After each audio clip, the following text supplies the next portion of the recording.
attractive. I've heard about Dom like all the time. And then I get a text that's like, hey, there was a note in my son Tom's backpack with his phone number on it from Beckham for a play date. I'm like, Beckham, who did you give my phone number to? I appreciated it though. It's kind of like the old school. Yeah, I like, liked it too. And we went to Flipping Out Extreme. Yeah. There's something really special about that old school way. Something I'm sure you both can relate to. Oh, totally. We had to walk up to these ladies and have the strength and balls to go, I think you're pretty. I don't know what you think of me. I'm hoping you think I'm attractive. And if you do, can I have your phone number? Yeah. And then we didn't have the luxury of texting. We had to fucking call. Yeah.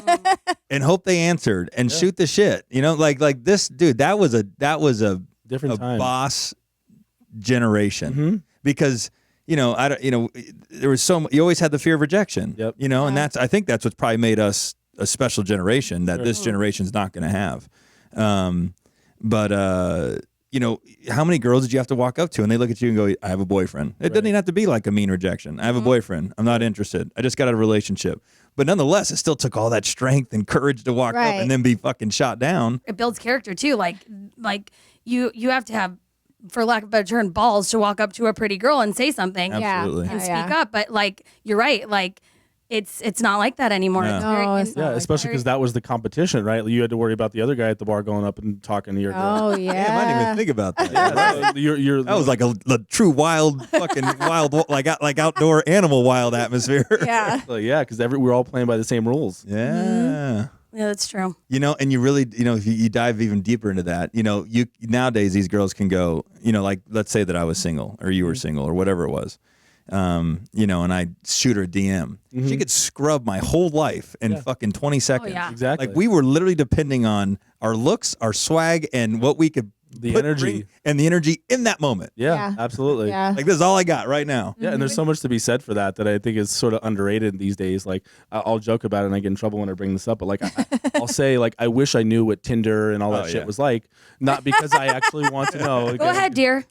Go find out. But like I just don't understand that mindset. Like I don't flipping left and flipping right. Like I don't even know how that works. Yeah. Yeah, I say the same joke. Yeah, and for the same obvious no point shock value. reason. Yeah.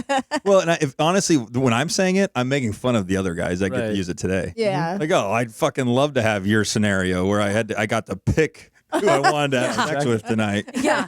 And you don't need, like you said, you don't need to have any swag or charisma or way to talk to somebody because if it's just 100% based off of your profile. So if they think you're good looking or whatever, swipe right, and then then it's an easier game. Yeah. Think how impactful it's going to make people socially retarded. Yeah. You know what I'm saying? Like you could be beautiful on a physical level, which is why I always think the most beautiful people are probably the dumbest because they never had to reinvent themselves. I must be stunning. You're equally beautifully.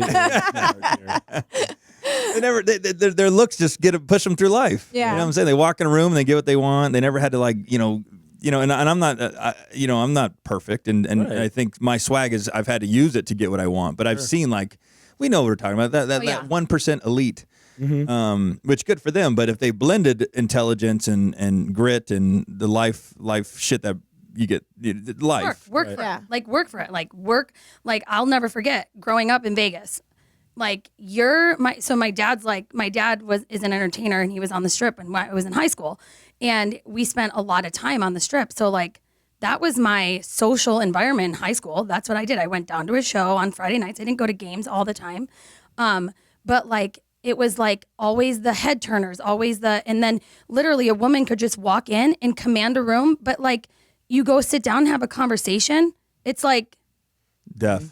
It's not everybody. Sure. I'm not generalizing, No. but I'm saying like, and then I thought that I had to be that. Like I know that you had spoke to being like a cocktail waitress one time. That was like my goals. I was like, I was a PF Chang's hostess. Like I made it, right? All the pretty girls were PF Chang's hostesses, and I became one. And I was like, next level is like cocktail waitress, and I lost a ton of weight.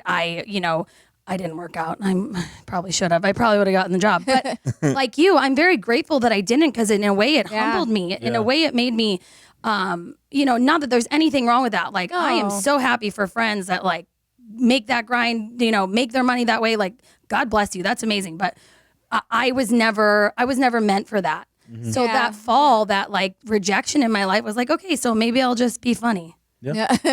Well, you fucking nailed it. yeah. You got me. I just think, He's hilarious. yeah, and it takes your life in a different He's like, direction. Josh, stop. You know? It does. The trajectory of my life totally changed. I became a teacher. I think it delays the beautiful components of life. Yeah. You know what I'm saying? Like life is Right. is this. Yeah. Is this, and then the kids, and then growing on that, and then watching our kids become fucking mini human beings Yeah. and grow into themselves. To me, that's like, and it goes without saying. I think we all know that. But when you're in that space, and the other thing that these girls get stuck on, which all due respect, good for you. This is just something to take into consideration if you're deciding to get into the space, if you're in the space, if you're midway through the space, or if you're at the end of that space. Yeah. Is they think that making $80,000 to $100,000 is like fucking making real money. Yep. Dude, that's fucking nothing. Yeah. It's literally nothing. Just kidding. It's nothing. You're Right. yeah. Like you can't live you live a basic ass life on $100,000. Yep. Unfortunately, that's the sad thing. And and I'm not knocking $100,000. $100,000 is still a fuckload of money, and it's not easy to make. No. But you're sacrificing Well, all of the beautiful things of life so that you can continue to play the keeping up with the Joneses game and only make $100,000. If these girls are making $400,000 or $500,000 a year, which is life changing money long term, right. dude, fuck, man, I'd sacrifice. Fuck, I'll have a 6-pack. Right. If having a 6-pack made me $400,000 a year, I'd have a 6-pack and I'd do it until I was 37. Yep. Yeah. Then I'd say I'm going to go get married and have kids. Yeah, it's Yeah. a lot of hard work for a really low ceiling. Yeah, but they don't realize that. They think that making that kind of, because the thing is that when you go from 18, 19, 20, 21, which you're making $50,000, $30,000 a year as a hostess at Nora's or PF Chang's or whatever the number, whatever our first jobs were, and then you get whacked with this $100,000, you're like, that's a lot of money, but you get stuck, and then you wake up and you're 30, and you're like, And you're still making the same money you made when you were 21. Yeah. I'm still making $100,000. Yeah. Right. Fuck. Yeah. And the worst part, in my opinion, is that there's no intellectual growth. There's no growth on a mental level. Sure. They didn't go to work and get to experience a new challenge that they had to overcome and become better. They didn't have to interact with different guests. A guy's pissed that he didn't get his water or his Sprite. Like those aren't real problems. Right. So they don't get to experience the real life. What once that game ends, let's just call it 30 years old, they have to come into the normal work life. I don't even gotta call it normal. They have to go in a different place in the working economy, and all of a sudden they go, "Hey, do you know how to write an email?" Right. Right. Yeah. I've seen it because Or- I'm an employer. Right. They don't know how to write an email. It's like they start it with a lowercase. Yeah. They don't do any commas, no periods, and they end it with like a of. Right. And Or they don't know. They don't. I mean, I can keep going. Go I ahead. was gonna say, or they come in and they're like, I know sales. And it's Right. like, what? Well, they don't have a minimum to spend. You have to Right. actually convince them Yeah. to Yeah. buy. So these are just things that I think are important to communicate to It's this very- space.